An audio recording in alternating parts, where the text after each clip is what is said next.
Again, if you look at my library skills, I have them focusing on specific areas. Another one is in regards to internet safety. And so I added in Madison the acceptable use policy.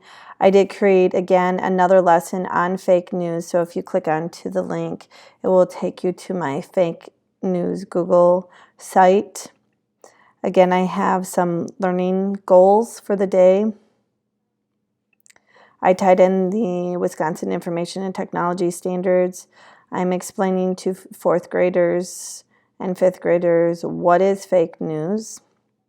And we are using some strategies such as pair share to discuss it. And I want students to be questioning when they are searching online. This is probably actually more designed for fifth grade students. And then I have them at the very end play a quizzy game.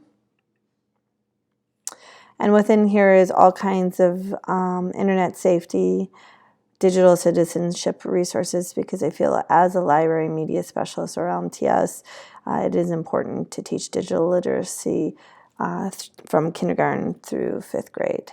The next one I have is about copyright and fair use, so I have some videos on it and some sites they can go to. Again, if you click on to it, the image, you get a Google slide that I created on copyright and fair use. Again, I will be looking at this with fourth and fifth grade students. I have objectives and how it ties into the Wisconsin Information and Technology Standards. But my goal is to expose kids to these terms so that they're hearing them at an early age. And when we are designing or we are creating, that we are using resources that are appropriate and acceptable, like photos for class. The students are trained in that. So again, I designed this because it focuses on the learning on the online catalog, searching, internet safety, copyright, and these are lifelong skills that students need. It meets users' needs because it reinforces learning in the library, and I'm hoping that some of these resources will be transferred into the daily classroom practice as well, so teachers can see these resources online, and I'm hoping that they will decide to use them. The next tab over is in regards to families, and this meets competency number 7. This is just some quick resources for parents in the district that in Milton that have students in the elementary or middle or high school.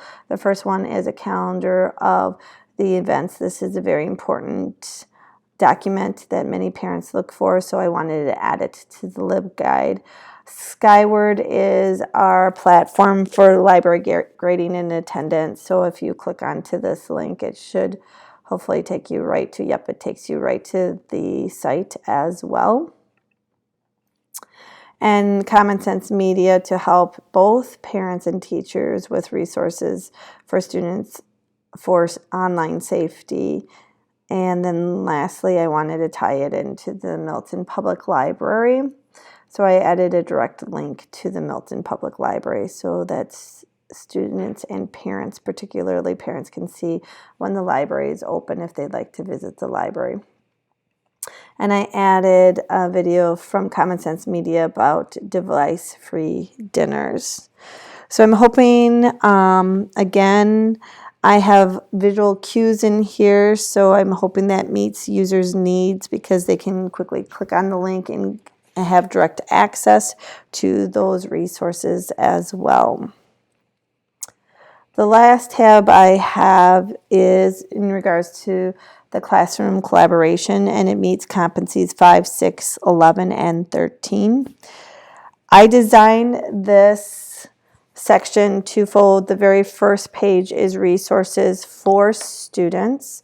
Again, if you click onto this link, I take you right to a Google slide that I made about the specific standard RL 2.9. And I am addressing the learning goals and why it's important. Again, I have the objectives I added. I also tied in the Wisconsin Information and Technology Standards. Again, I created a problem and then went in and discussed the differences between fables. I added a video about fables, again, talking about folk tales and what are the elements of a folk tale. And lastly, a fairy tale and what are the elements of a fairy tale. So the students can go back and refer to these. If you click on to Learning Farm, you click onto the image and it takes you right to the standard, which is the literacy standard RL 2.9, and students can start practicing and they can go into game mode and they can click whatever image they want and they can read the passage and continue. Let's see if I read it. Oh, it tells me it's wrong because I haven't read the article, but and then it tells me the correct one and gives me an explanation. So that's a site that students can use.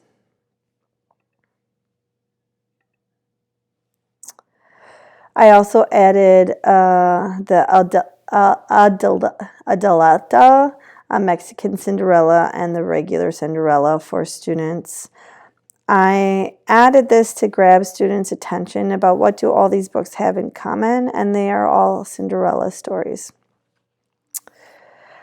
I wanted to add resources for students too, so again, each of these is a clickable link. Epic has a ton of fairy tales and folk tales for students, and again, each of these links, they can click onto it and it takes you to a little bit about fairy tales and the difference between Brothers Grimm's and Aesop's. And I also added videos again on the standard right here that students can watch. And I also added a play pause it video so they could click onto the link. And I created this play pause it video on story elements. So students can take a look at it and they can pause and interact with it. I will be having some second grade students doing this next week, and I'm going to be supporting the teacher in the classroom while we do this activity. So at some point here it should be introducing and saying something, but that is an activity that we're doing together.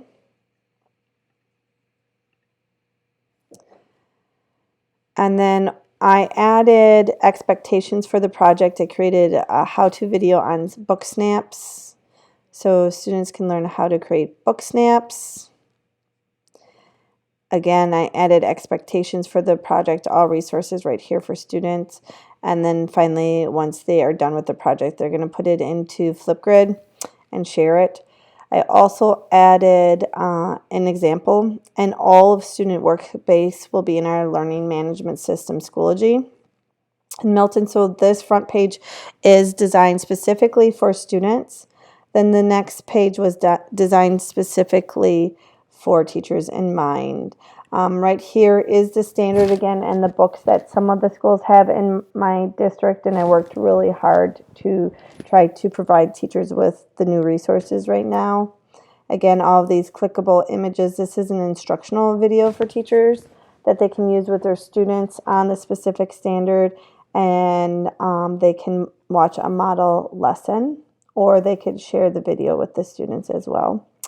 And then I added from the American Library Association a video about multicultural library or Cinderella stories and various ones. And then a website that also provides images as well, or actually resources about the specific reading standard.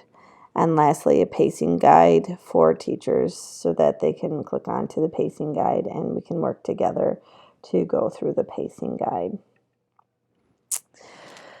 I designed it this way because I wanted to break up resources for students and resources for staff so that it was organized and visually appealing. Again, I think it meets users' needs because they're clickable images, instructional videos, how-to videos for students and staff, and it helps supports them with this unit. The last thing that I'm going to address are areas of strength. And I'm going to address something first. How do you determine the content and the design of the website? Again, this is based on student needs and teacher needs. Some of the things that I have laid out on the homepage was per request of staff, particularly having Lexia Core 5 reading. They wanted that on the very front page of the LibGuide. Again, I take a look at students' needs and our student population. Again, that's why I decided to have the Spanish library portal on the front page as well. And then part 3, identify areas of strengths and directions for future growth. One of my strengths, I think, is the literacy programming. My strength of being a classroom teacher for 21 years really, I think, helps me in this role and position as a library media specialist, because I'm pretty good at curating resources and using digital tools to apply in the classroom setting. It's a strength because both staff, students, and parents can see things that are used in the classroom.